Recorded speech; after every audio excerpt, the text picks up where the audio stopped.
Hello, welcome back to my channel and to another reaction video. This time we're checking out another honest trailers. This is for the Mad Max Trilogy, the original.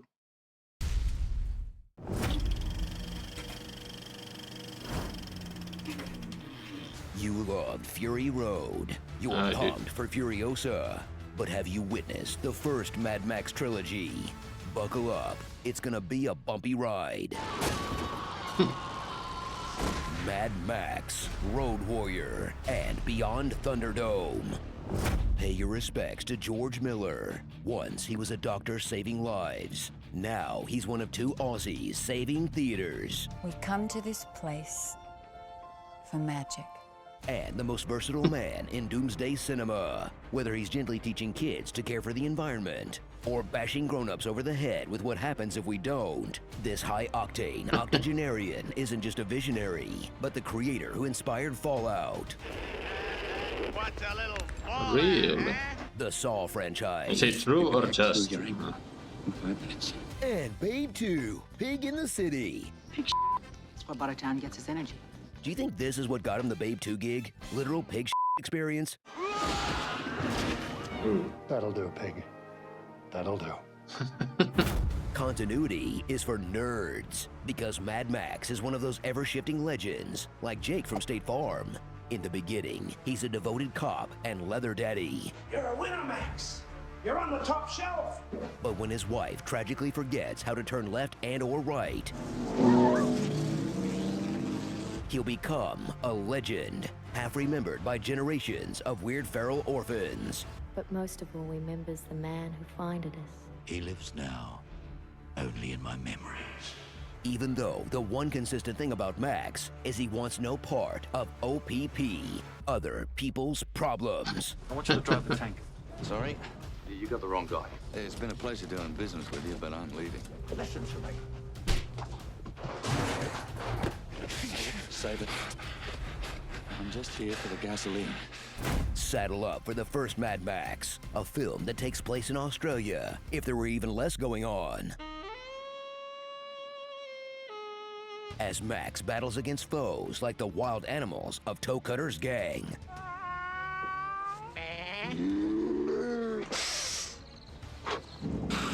The crappy So, American it's a- accent overdub. Lay down a rubber road, right to freedom! Lay down a rubber road, right to freedom! And a dangerous fight over scarce resources, specifically the production budget. We didn't have even permission to stop the traffic.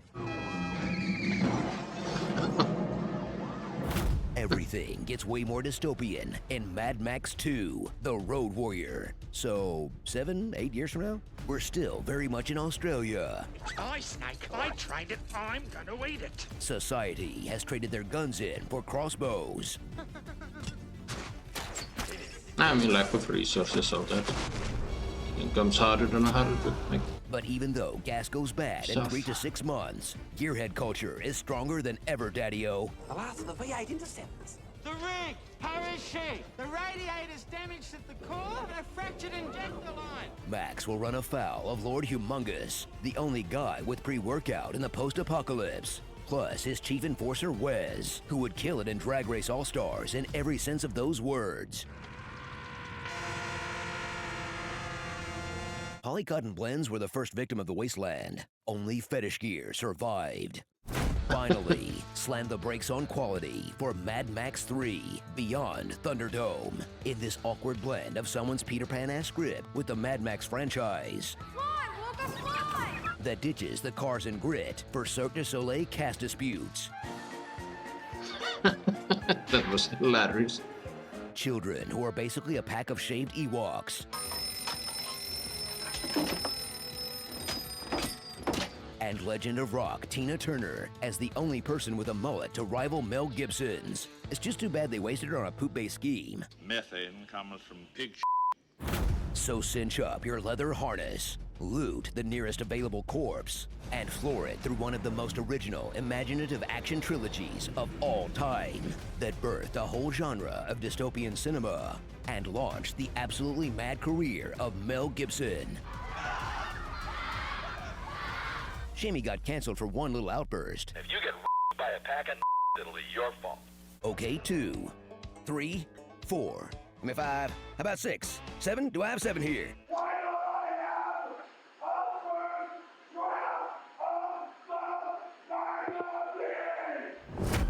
Starring Pavehart, No Sex Before Marriage, Immortan Toe, Ryan Gosling,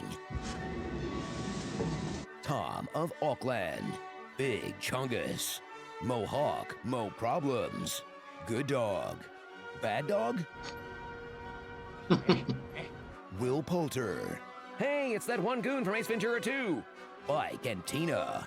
We have Krang at Home, Children of Dune, and Modern Cinema. Remember this? Remember this? Remember this? Remember this? Remember this? Hobo Cop. Look out, Max. Your baby's American. Hey, Screen Junkies. Where would you... So yeah, I'm very happy to watch the Mad Max trilogy. And yeah, I had no idea that there was 2 versions of it, Australian and American version. It's been a long time since I've seen any of the movies, but yeah, it's a safe bet I've seen the American dub version, but yeah, now it just makes me want to go and watch the OG. But yeah, and right after seeing Furiosa just a few weeks ago, I mean, that movie was good. It wasn't nearly as good as Fury Road, but it's still pretty okay. It's a shame that happened to Mel Gibson. I mean, he's still making movies, but yeah, he's pretty much one of those straight-to-DVD movie stars these days. But I mean, that happens to a lot of actors past their primes. I mean, there are a lot of actors who didn't get cancelled or are still, making straight-to-video movies. So honestly, didn't know that the director also made the Babe movie. But yeah, Beyond Thunderdome, the whole big shit thing, that was weird. And the idea of the Thunderdome people having gladiator fights, okay. I was first time seeing, I was actually really excited, but then they started juggling there. It was quite comedic, but yeah, it is what it is. And yeah, this was the movie that inspired a lot of other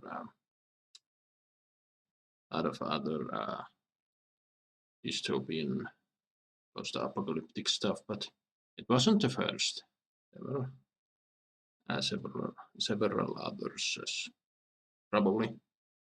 But yeah, thank you for Honest Trailers for pointing out that gas indeed goes bad fairly quickly, but here they are, years and years into the apocalypse. And I mean, in Mad Max Fury Road, they explained that there is some gas then, so there are still, places where gasoline is manufactured, refined. But yeah, there are OG Mad Max movies I don't remember there ever mentioning, but I mean, pointing out a simple, put it in a throwaway line that there's a place where gas seeps out and people buy and shit like that, then that would solve that issue. And the whole cinema is dead thing. I disagree. We just live in a time where everything is super expensive. Parts of the world are burning and the rest of the world is paying for it and all that. But sooner or later, good times will come and the prices will hopefully go down. But yeah, I think people are. There are a lot of people who want to go, to the movies, me included. The streaming service is becoming I mean, it's not bad, but it's a shame. But I doubt that the movie theaters will completely go out of business. They might not be as mainstream as before, but anyway, what do you guys think? Write your thoughts down below. Comment, like, subscribe if you want, and I will see you in another video.